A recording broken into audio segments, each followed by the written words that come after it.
Fala pessoal, estamos aqui para mais um vídeo com resoluções de questões da banca IDECAM, beleza? Vamos aqui então para a nossa primeira questão. Pessoal, para essas questões nós vamos trabalhar em cima da prova da Polícia Penal do Estado do Ceará do ano de 2024, onde nós temos aqui na primeira questão o seguinte enunciado: considere um sistema de armazenamento de dados em uma instituição policial que necessita de alta capacidade, confiabilidade e também de acesso rápido aos seus dados. Entre os dispositivos de armazenamento disponíveis, é necessário escolher aquele que melhor atenda a esses requisitos, tá? Então, o que é que ele quer? Que eh, você marque a alternativa que tem o dispositivo que seja mais adequado para que se encaixe aí nesses requisitos que foi dado, né? Que são esses três: alta capacidade, confiabilidade e acesso rápido. Eh, Pessoal, letra A, ele fala do pendrive, devido à sua portabilidade e custo-benefício. Não é aqui o nosso gabarito. Alan, por que é que eu não vou marcar? Porque você vai perceber que quando eu falo de capacidade, o pendrive ele não é o dispositivo que tem a maior capacidade, tá? E ainda aqui no quesito de confiabilidade, ele é sim um dispositivo confiável, mas a gente vai ter outros que são ainda mais confiáveis e que também são mais rápidos. De fato, o pendrive ele tem como principal característica isso aqui, ó, a sua portabilidade. Então, de maneira fácil, eu consigo levar os meus arquivos entre computadores, né? Além, é claro, do seu custo-benefício, tá bom? Mas por conta dessas características que a questão pediu, eu não vou marcar ela. A letra B, ele fala do CD-ROM, pela sua alta durabilidade e grande capacidade de armazenamento. Opa, aqui nós temos um problema. Quando eu falo grande capacidade de armazenamento, o CD-ROM, pessoal, ele está, na verdade, bem defasado, tá? Ó, um CD-ROM ele tem capacidade de 700 megabytes, tá? Então a gente vai ter vários dispositivos que têm uma capacidade muito maior, tá? Além disso, tem um acesso muito mais rápido do que o CD-ROM. O próprio pendrive, né? Hoje você encontra pendrives aí de 32, 64, 128 GB, então já cabe aí vários CD-ROMs ali dentro, tá? Letra C, cartão de memória SD, pelo seu uso prático em dispositivos móveis. Também não vou marcar aqui a letra C. Por que, Alan? Basicamente pela mesma característica aí do pendrive, tá? O uso do cartão de memória, ele tem como principal característica essa portabilidade. Então, você usa o cartão, por exemplo, em um celular, em uma câmera digital, e rapidamente você leva os seus arquivos para um computador, mas ele não é o dispositivo que vai ter a maior capacidade de armazenamento, tá? Chegamos aqui na letra D. Essa sim, pessoal, é a nossa alternativa. Por quê? Ele está falando aqui do SSD. Alan, o que é esse SSD? A gente pode traduzir isso aqui também como HD em estado sólido, tá? Alan, você escreveu aí, mas eu ainda não entendi o significado desse negócio. Pessoal, olha só, no nosso computador a gente tem um dispositivo principal para armazenar os nossos arquivos também, os programas que estão guardados ali no seu computador, né? Então, durante muito tempo nós tínhamos aí o dispositivo principal como sendo o nosso HD, o nosso hard disk, ou, como a gente chama aqui no português brasileiro, o nosso disco rígido, beleza? Só que tem um detalhe, o disco rígido ele é um dispositivo que tem peças mecânicas, então isso faz com que ele não tenha uma velocidade tão elevada. Pensando nisso, o que foi que a indústria da informática fez?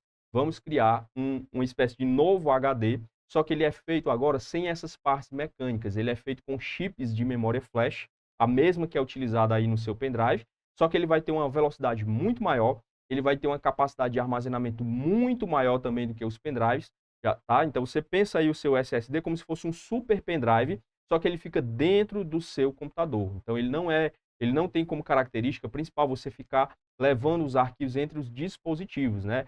Eu até posso utilizar um SSD que a gente chama de externo, e aí você conecta ele pela USB, mas a regra principal é o SSD ele vai ficar dentro do seu computador como principais características, justamente ele vai ter uma alta capacidade de armazenamento, a gente está falando aqui de capacidade de mais de 1000 gigabytes para você colocar aí dentro, uma velocidade muito superior ao HD e também uma grande confiabilidade, tá? Ele é um dispositivo bastante confiável, então atende aí a todos os critérios que a nossa questão trouxe aqui. Por isso, o nosso gabarito será aqui a letra D de dado, tá? Por conta da sua alta velocidade de leitura e escrita e a sua confiabilidade, tá? A letra L fala de uma fita magnética pela alta capacidade de baixo custo de manutenção, embora a gente possa sim utilizar fitas magnéticas na informática, ela é mais utilizada aqui, ó, em backups, tá bom? Geralmente vai ser utilizado esse dispositivo de armazenamento. Vamos aí para a próxima questão. Pessoal, essa questãozinha aqui, tá? Já trouxe até destacado aqui, ela foi anulada. Alan, se está anulada, então não precisa nem perder tempo em resolver. Não é bem assim, tá, pessoal? Eu trouxe essa questão justamente para a gente entender o motivo do porquê ela foi anulada, porque é também o motivo com que faz com que muitos candidatos errem questões de planilhas, tá? Por conta de um pequeno detalhe, na hora de você identificar células de uma planilha, você pode errar uma questão. E aqui a própria banca, ela não trouxe a alternativa correta porque ela fez essa troca de forma involuntária, é claro, e aí ela foi anulada, beleza? Mas vamos aqui entender como é que se resolve essa questão aqui e qual seria o gabarito correto. Olha só. A questão ela diz assim, ó, em um arquivo do LibreOffice Calc na prova da Polícia Penal do Estado do Ceará, foi cobrada a suíte do LibreOffice, tá, pessoal? Alan, mas se a minha vinha Excel, para essa questão aqui, ó, não muda em nada, beleza? Aqui, ó, a questão vai ser igual, tanto no Calc como no Excel. Então, ele está dizendo para você o seguinte, ó, em um arquivo do LibreOffice Calc, um usuário deseja calcular, olha só o que é que ele quer calcular aqui, ó, a média dos valores contidos nas células de A1, A2 e A3. Além disso, ele deseja, olha, ele quer outra coisa, tá? Ó, arredondar o resultado para duas casas decimais, utilizando uma função adequada. Para isso, ele deve utilizar as fórmulas e funções corretas. O procedimento correto a seguir pelo usuário é. Bem, então vamos lá. Vamos fazer aí o que ele pediu nessa questão. Primeiro, a gente vai calcular a média, tá, de valores que estão de A1, A2 e A3, e depois a gente vai fazer um arredondamento. Então, eu vou mostrar para vocês quais são as duas funções que nós vamos utilizar aqui. De novo, vale para o Excel e vale para o Calc, a mesma coisa, tá? E qual foi o erro que a banca cometeu aqui, por isso que foi anulado, tá bom? Para isso, deixa eu abrir aqui o meu programa do Calc. Já tenho aqui alguns valores. Alan, mas ele não trouxe valores na questão. Pessoal, mesmo ele não trazendo valores, não tem problema, tá? Por quê? Aqui é só para ficar mais fácil o entendimento de vocês. Mas a nossa fórmula aqui vai ser, ó, para você calcular a média, nós vamos utilizar a função de média, não é isso? Aí nós vamos selecionar os valores que começam em A1 e vão até A3. Se eu vou colocar de A1 até A3, eu coloco o sinal de 2 pontos, não é isso? A gente aprendeu dessa maneira. Aí eu vou ter A1, 2 pontos, A3, e aí o cálculo já faz para mim, ó, o cálculo da média desses valores. E aqui você observa, ó, que o número que saiu, você tem 6,6667. Então, eu tenho 4 casas decimais, né, que são 4 números após a vírgula. Se eu quero reduzir essas casas decimais, como disse a questão, deixando só 2, então vai ficar só 6, aqui, ó, parando no segundo 6. Neste caso, como é que eu vou fazer, Alan? Eu vou colocar a função arred, tá? Ó. Essa função aqui, arred, é justamente para você arredondar valores. Aí eu vou selecionar o meu número, neste caso aqui vai estar na célula A4, e depois eu tenho que dizer para o programa do Calc quantas casas decimais eu quero arredondar. Então, eu vou deixar, ó, só 2 casas decimais, vou dar Enter, e ele traz para mim o resultado de 6,67. Alan, por que aqui não ficou 6,66, pessoal? Quando você está arredondando valores e o número que está saindo, que está sumindo, que neste caso o último a assumir foi este 6 aqui, ó, se ele for um número de 0 a 4, não precisa arredondar o número seguinte, mas se ele for de 5 a 9, aí o número que sobrar você aumenta uma casa, porque você está arredondando, beleza? Então ficou 6,67. De novo, pessoal, olha como é que está essa função, ó. Igual a red, abre parêntese, aqui eu tenho o valor, que está em A4, ponto e vírgula, ó, ponto e vírgula e o número 2. Alan, então qual foi o problema aí na questão? Pessoal, as alternativas, ó, não tem nenhuma que contenha o ponto e vírgula aqui no arred, ó. Perceba que aqui, ó, no final também, ó, tá só a vírgula. Essa foi a questão, beleza? Por quê? Porque neste caso a banca cometeu o erro nas duas alternativas. Uma era para ser só a vírgula e a outra era para ser ponto e vírgula, né? Então, neste caso, nós teríamos aqui que selecionar, se fosse aqui o gabarito, ó, a letra E, nós teríamos a função média de A1 até A3 e depois nós teríamos aqui o arred, pegando aqui um valor de B1, ponto e vírgula, e o número 2, ok? Esse daí foi o X da questão, né? Se ela trouxesse aqui na letra E o sinal do ponto e vírgula, no lugar somente da vírgula, aí sim ela teria gabarito. Tranquilo? Bora aí para a próxima questão, né? Como eu disse para vocês, nessa prova, a banca focou no edital cobrando o LibreOffice. E aí nós temos os programas que são equivalentes ao Office da Microsoft. Alan, como assim? Pessoal, ó, quando eu falo do LibreOffice, né, eu vou fazer aqui só a comparação, porque eu sei que tem muita gente que nem sabe que programas são esses, né? Por quê? Porque a gente está acostumado a utilizar o Microsoft Office. Mas aí você vai ter programas que são equivalentes, tá? Nas duas suítes. E você tem basicamente os mesmos, as mesmas ferramentas, os mesmos recursos, tá? Com algumas diferenças entre elas. Então, quando eu falo aqui, por exemplo, do Word no Microsoft Office, no LibreOffice nós temos um programa chamado de Writer. Quando eu falo de Excel, nós acabamos de ver na questão anterior que eu vou ter um programa chamado de Calc. E quando eu falo de PowerPoint, ou seja, o programa que cria slides, lá no LibreOffice eu tenho um programa chamado de Impress, tá? Então é esse daqui, ó, o programa que a questão está abordando. Ela está falando sobre você criar uma apresentação no LibreOffice Impress. Aí ele diz assim, ó, você deseja configurar a transição entre os slides para que a apresentação tenha um aspecto mais profissional. Pessoal, ó, antes de continuar aqui, deixa eu só fazer uma pequena ressalva para vocês em relação a dois efeitos que nós temos nos programas de apresentação, tá? Você tem a transição, o nome completo é transição de slide, e você tem um efeito de animação. Alan, qual é a diferença entre as duas?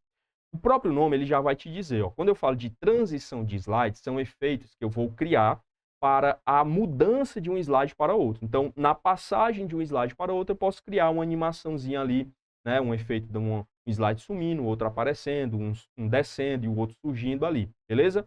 Agora, quando eu falo de recursos de animação, você vai animar os objetos que estão dentro do seu slide. Então, se você quer aplicar um efeito de animação em um texto, numa imagem, num gráfico, aí você usa animação, tranquilo? Então, nessa questão, ele está falando para você sobre a transição de slides, né? Aí, continuando aqui, ó. No entanto, você percebe que a transição entre os slides não está funcionando conforme esperado. Você verifica as configurações de transição e encontra as seguintes opções. Aí ele está falando das opções que você vai encontrar lá, ó. Você tem a automática após, você tem nas configurações a opção no clique do mouse, você tem ainda a opção de velocidade e você tem a opção de som. Aí ele diz assim, ó, para corrigir o problema e garantir, olha só, o próprio enunciado ele está te dizendo qual é a alternativa, ó, para garantir que a transição ela ocorra de quê? De forma automaticamente após. Alan, após o quê? Após um determinado tempo. Você deve ajustar a opção correta. Galera, essa questão aqui é uma questão fácil. Por que que é fácil? Se traz aí um recurso que eu sei que muitas vezes você pode não mexer nessas configurações aí. Mas o próprio enunciado ele está te dizendo, ele está falando para você que você deseja mudar de um slide para outro automaticamente após um tempo. E aí ele te diz quais são as configurações que você tem. Ó. De novo, você tem o recurso de automaticamente após, você tem a opção de no clique do mouse, você tem a opção de velocidade e a opção de som. Aí eu pergunto a vocês, ó, sem nem abrir aqui o programa, onde é que eu mexeria para poder ter uma transição de maneira automática? Alan, é muito simples, ó.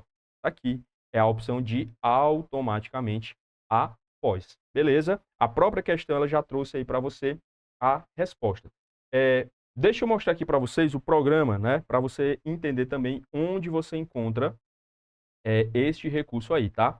Deixa eu abrir aqui o meu programa do LibreOffice Impress. Já tenho aqui um modelozinho de apresentação.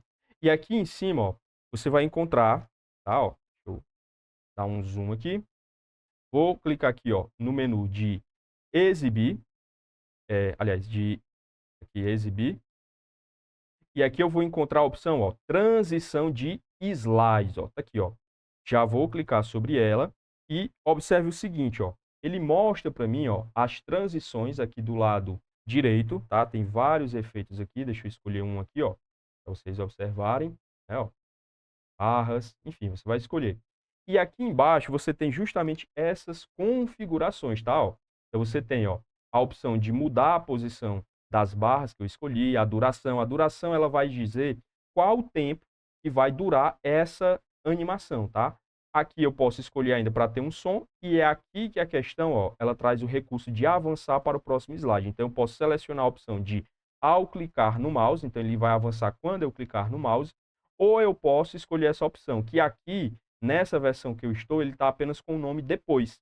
Mas a ideia é a mesma, tá? Ó, automaticamente, depois de um certo tempo, ele vai avançar. Alan, que tempo é esse? É você que configura, tá? Aqui ele está por padrão 3 segundos, mas você pode aumentar ou diminuir esse tempo para que ele avance, beleza? No PowerPoint, pessoal, é a mesma coisa, ó. Deixa eu abrir aqui para vocês, ó. Vou aqui em transição, olha só. Vou escolher um efeito de transição aqui. E mais à frente eu vou encontrar também as opções de avançar slide, tá? A diferença é que aqui eu posso deixar os dois marcados, né? Lá no Impress você escolhia ou clicar com o mouse ou automaticamente após um certo tempo, aqui também 3 segundos, beleza? Tranquilo? Então, neste caso aí, a própria questão ela deixou bem fácil para a gente acertar qual era a alternativa. Vamos aí para a próxima questão, onde agora nós temos o ambiente do Linux. Nessa questão ele diz o seguinte: um policial penal precisa gerenciar as permissões de arquivos no sistema operacional Linux. Ele deve alterar as permissões de um arquivo específico, permitindo que o proprietário do arquivo tenha as permissões de leitura, as permissões de escrita, as permissões de execução, tá? Enquanto que o grupo e os outros usuários terão apenas a permissão de leitura. O comando apropriado para realizar essa operação é, bem, eu sei que muita gente deve olhar para essa questão e dizer, meu Deus, eu não sei nem do que essa banca está falando. Pessoal, olha só. Primeiro, que assunto é esse aqui que ela está cobrando, né? Ela está cobrando um assunto que nós estudamos dentro do Linux, que são os comandos do sistema operacional Linux, tá? O que são esses comandos? O sistema operacional, ele tem hoje duas maneiras de você trabalhar, digamos assim. Você pode utilizar o ambiente gráfico, e aí no ambiente gráfico, que é o que nós estamos acostumados, você tem as janelas, você tem os botões, você tem os ícones. Então é muito fácil você mexer nas configurações de um sistema dessa forma. Mas existe uma outra opção que é você simplesmente usar o que nós chamamos de terminal de comandos, né? Uma telazinha preta, onde as alterações, as mudanças que você quer fazer no sistema, você vai ter que digitar uma palavra. Tranquilo? Detalhe, essa questão aqui, ela está falando sobre o comando chamado de chmod. Olha só, o comando é esse aqui, ó, chmod, né? Deixa eu só colocar aqui em minúsculo, né? Para seguir a regra do Linux, que é comandos são em minúsculo. Então, é o chmod, que vem do termo em inglês change mode, tá? Ou, já também fazendo aí a tradução, né? Vamos botar assim, ó, aqui na frente, tá? Ó, alterar modo. Neste caso aí, o modo que eu estou falando é justamente o modo de acesso a um arquivo, beleza?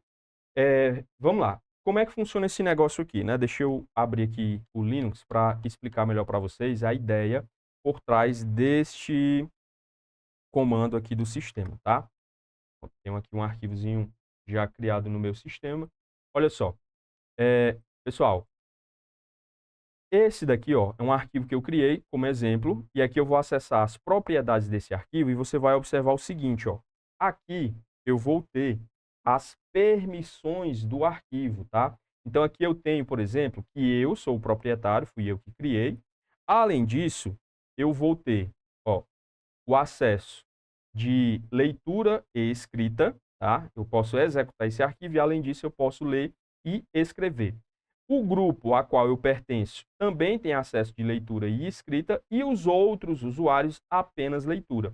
Então, eu consigo mudar isso. Ó. Por exemplo, para os outros usuários, eu posso deixar a opção de nenhum, para que ele não consiga fazer nada, nem mesmo abrir esse arquivo.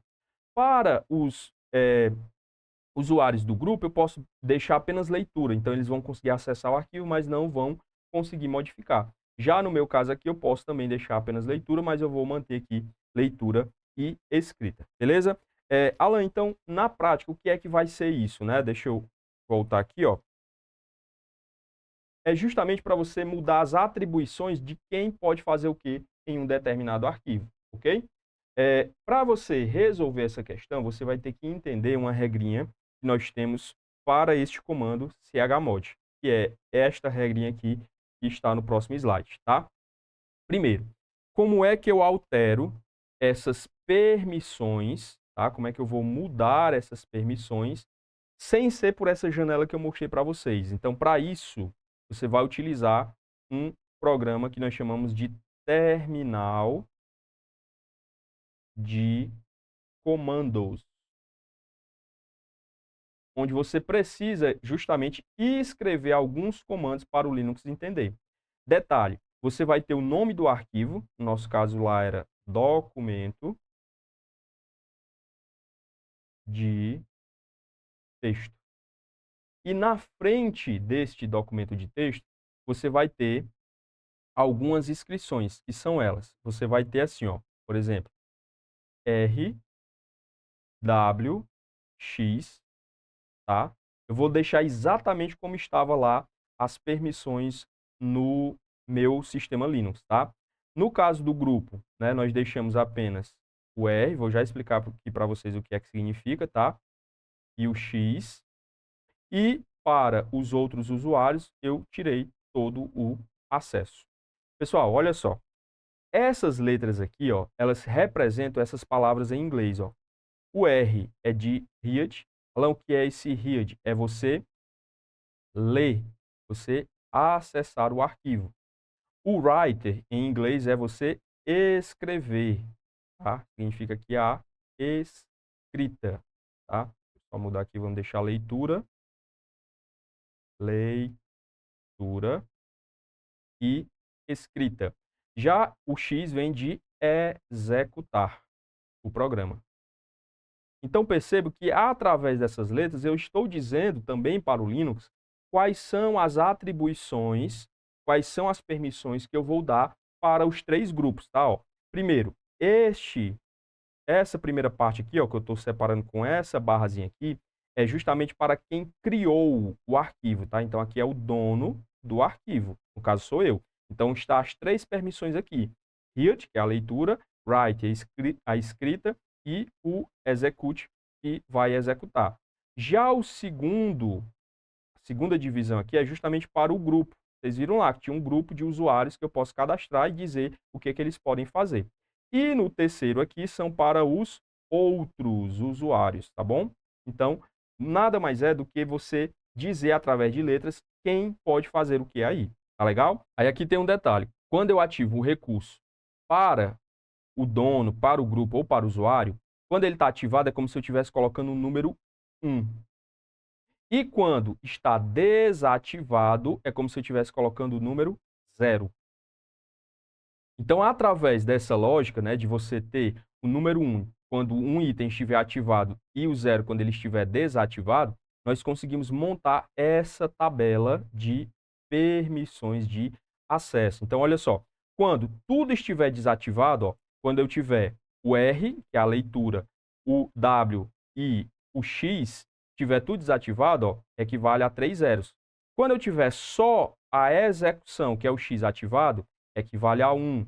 Quando eu tiver a escrita, que é o W ativado e os outros desativados, é esse aqui, ó, 0, 1, 0, beleza? O que é que eu quero que vocês entendam aqui? Que existe uma regra para você associar, ó, o que está ativado a um número. Então, se tudo estiver ativado, ó, que foi o caso aqui, ó, o dono tem tudo ativado. Então, este representa o número 7. Ó, tá aqui, ó. Isso está ativado, a escrita está ativado, a leitura também está ativado. Os três estão ativados, então representa o número 7. Esse aqui, Alan, ó, do grupo, ó, eu tenho a leitura, que é o read ativado, eu tenho a escrita desativada, está aqui com um tracinho, e a execução ela está ativada. Que número representa esse? Está bem aqui, ó, é o número 5. Está vendo aqui, ó? Então, cada uma dessas opções aqui, eu tenho, ó, aqui o 0, né, está tudo desativado, eu consigo formar uma sequência numérica. Então, aqui seria o 7, 5, 0. Beleza? A questão, ela trouxe para a gente o seguinte, ó. Deixa eu voltar aqui para vocês entenderem agora nas alternativas, né? Então, ele disse para a gente o quê? Que para o proprietário, quem é o proprietário? É o primeiro grupo, tá? É o primeiro grupo, ele está ativo os três, ó. Está ativa a leitura, está ativa a escrita e está ativa a execução. Quando os três estão ativos, qual é o número que representa? Está aqui, ó. Quando os três estão ativos, o número, tá? É o 7. Tá aqui, ó, os três ativos. Tá aqui, ó, os três ativos. Beleza? Então, já sei aqui, ó, que vai começar, né, vai ser o chmod e vai começar com o 7. Beleza? Então, já tá errado aqui, ó, a letra D e a letra B. Tranquilo? Por quê? Porque está começando com um número que não procede de acordo com o que ele falou aqui. Seguindo o que ele falou na questão, ele disse o seguinte, ó, tanto o grupo como os outros usuários terão apenas a permissão de leitura. Então, significa dizer que os dois próximos números aqui eles vão ser iguais. Por quê? Porque ele disse que os dois têm apenas a permissão de leitura. Então, já não pode ser a letra C, porque os números estão diferentes aqui, ó, o 5 e o 4, e nem pode ser a letra E. Por quê? Porque eu já descobri que o 7, ele representa o acesso a tudo. E no caso aqui da questão, ele diz que os outros vão ficar apenas com a leitura. Sobrou para a gente a letra A. Ó, letra A vai ser o nosso gabarito. Se você voltar na tabelinha, você vai perceber que quando eu dou acesso apenas à leitura, ó, tá aqui, ó, número 4, tá aqui só o Rzinho ativado, que é justamente de leitura, ok? Nosso gabarito, então, vai ser a letra A. Esse é o comando para que eu tenha essas permissões dadas aí no enunciado, ok? Seguindo aqui agora, nós temos uma questão sobre o LibreOffice Writer, né? Então, vamos lá. Ó. Durante a criação de uma tabela, no LibreOffice Writer, de novo, o Writer, pessoal, ele está aqui para o LibreOffice como o Word está lá para o Office da Microsoft, tá? Dentro do Writer, um usuário deseja mesclar células na primeira linha da tabela para criar um cabeçalho que abranja várias colunas. Para isso, o usuário deve selecionar as células desejadas e utilizar a opção apropriada no menu ou na barra de ferramentas. No entanto, o usuário percebe que ao tentar mesclar as células, a formatação de algumas células se perde. Então, você tem aí, ó, algumas células perdendo sua formatação. Este comportamento pode ser resultado de... Pessoal, olha só. Essa questão aqui, você tem o seguinte. Quando você mescla células, tanto no Word, de novo, aqui vale para o Word e para o Writer, tá? Tanto no Word como no Writer, ele vai juntar duas ou mais células e transformar em uma única célula. E o que acontece? Se essas células tiverem formatações diferentes, o que é que vai prevalecer? Ele vai manter a formatação da primeira célula. Então, se na primeira célula eu tinha uma cor de fundo lá azul e nas outras a cor vermelha, quando eu fizer a mesclagem, vai permanecer a cor de fundo da primeira. Tranquilo? Olha aqui na prática como é que esse negócio funciona. Deixa eu abrir aqui o meu programazinho do Writer, tá bom? Vamos aqui, ó. Tá aqui, ó, a minha tabela. E eu vou fazer exatamente o que ele disse, ó. Eu vou selecionar as 3 células da primeira linha. E aqui eu vou na opção de tabela, tá aqui, ó. Mesclar células, tá aqui em cima, ó. Quando eu clicar nesta opção, ó, vou até dar, antes de fazer, vou dar uma ênfase aqui, ó. Olha só, o fundo aqui da primeira célula tá azul, da segunda célula tá amarela e da terceira tá verde, né?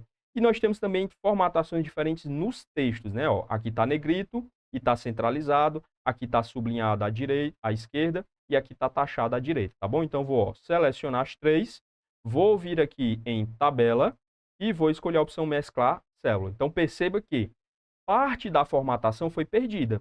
A formatação dos textos ele manteve, ó. Então aqui continua negrito centralizado, aqui continua, né, sublinhado à esquerda, e ainda tem esse efeitozinho de realce que estava aplicado, e aqui o texto ele está taxado à direita, mas o fundo da célula foi perdido, ficou somente o azul da primeira. Portanto, o nosso gabarito aqui vai ser, voltando aqui, vai ser a letra,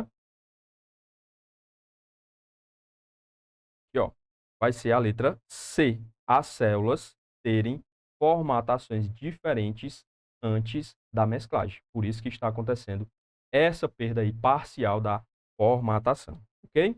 Nessa próxima questão, nós continuamos aqui falando do programa do Writer. E nessa questão nós temos o seguinte, ó. Você está utilizando o LibreOffice Writer para formatar um documento oficial. Após definir o estilo de texto, você precisa numerar as páginas do documento, começando a numeração a partir da terceira página. Para isso, você deve. Pessoal, aqui é onde nós vamos ter uma diferença em relação ao Word e o Writer, tá bom? Eu vou mostrar aqui para vocês no Writer, que é o que diz a questão, mas depois eu vou mostrar também no Word. Caso você tenha uma questão relacionada a ele, você também vai saber como resolver, tá bom? Vou mostrar para vocês na prática, porque vai ficar mais fácil aqui o nosso entendimento. Então, vamos aqui para o nosso programa do Writer. Aqui eu tenho, ó, página 1, página 2. Então, ele diz que você vai fazer o seguinte, ó, você vai vir aqui em inserir. Aqui tem uma pequena diferença em relação ao que ele disse na questão. Por quê? Na questão, ele disse que você vinha inserir e inserir quebra de página. Só que nessa versão que eu estou, que é a versão mais atual aqui do LibreOffice, você tem que vir aqui, ó, em quebra manual, tá? Mas continua sendo a opção de quebra de página que nós vamos escolher, ó. Então tá aqui, ó, inserir quebra. Aí nós vamos escolher quebra de página. Alan, o que é essa quebra de página? Você vai adicionar uma nova página, tá bom? Ele diz que você deve escolher nota de rodapé, olha só, e alterar o número da página, né, ó, para começar aqui no 3, ok? Vou confirmar. Beleza. Então, perceba, ó, que eu automaticamente já saltei para a página 3. E agora, se eu vier em inserir e escolher a opção de número da página e clicar em OK, perceba, ó, eu tenho a minha numeração aqui, ó, número 3, mas as outras páginas não estão numeradas. Tranquilo? Então, no LibreOffice Writer, o que é que eu tenho que fazer? Inserir uma quebra de página e depois colocar a numeração. Alan, o que é que tem de diferente, então, no Word, né? Deixa eu logo voltar aqui para a gente marcar o nosso gabarito, ó. Então, a resposta correta aqui vai ser a letra E. Você vai inserir uma quebra de página na segunda página, na terceira acessar o menu inserir, rodapé e escolher o número da página para começar com o número 3, tá bom? Essa daqui é a sequência que nós temos aí dentro do Writer. Agora, se eu for para o Word, aí nós já temos uma pequena diferença aqui. Então aqui, ó, você não vai inserir uma quebra de página, porque se você vier em inserir, olha só, vou vir aqui em inserir, quebra de página, ó, já criou aqui a minha página 3, vou colocar aqui, ó. Se eu vier agora em numeração da página, vou colocar aqui também na margem, fim da página, pronto, vou escolher aqui, ó. Então, ele está aqui com o número 3, mas perceba que ele continuou numerando as páginas 1 e 2. Por quê? No Word, pessoal, não é quebra de página que você vai inserir. Então, aqui você vai, na verdade, criar uma quebra de seção e não uma quebra de página. Você vai dividir o seu documento em partes. Então, eu venho aqui em quebras. Aqui eu tenho quebra de seção para a próxima página. Então, você cria uma nova seção no seu documento que não vai interferir nas páginas anteriores, tá bom? Eu vou clicar aqui, ó, ele já vai criar de novo uma página, só que agora essa página, ela está separada das demais, beleza? Agora eu posso vir aqui em inserir, vou vir aqui em numeração de página, tá? Vou escolher aqui no fim da página e vou escolher aqui o número para ele colocar, ó, pronto, a partir daqui ele já tem a numeração no número 3. Alan, mas ainda está aparecendo nos anteriores, por quê? Porque aqui você tem uma opção de vincular a seção anterior. Olha só, tá vendo aqui, ó? Em navegação eu tenho a opção de vincular. Então, se eu desmarcar esta opção, agora, ó, eu posso apagar as numerações anteriores e aqui vai ficar somente a numeração a partir da página 3, beleza? Quis mostrar aqui para vocês na prática para não restar dúvidas, mas o que interessa mesmo na prova vai ser a teoria. Então, no caso do Word, é só você lembrar que no Word, olha só, você não vai inserir uma quebra de página, e sim uma quebra de seção, tá bom? Lembra disso? Aqui, como a gente está falando do Writer, aí sim, então, eu posso utilizar a quebra de página. Chegamos aqui ao final das nossas questões de hoje da banca IDECAM. Se você gostou deste vídeo, deixa aqui o seu like, deixa também os comentários caso você tenha ficado com alguma dúvida. E se você ainda não é inscrito no canal, aproveita e já se inscreve e ativa o sininho para que você receba todas as notificações de outros vídeos com questões da banca IDECAM, além, é claro, de outros vídeos aqui do canal.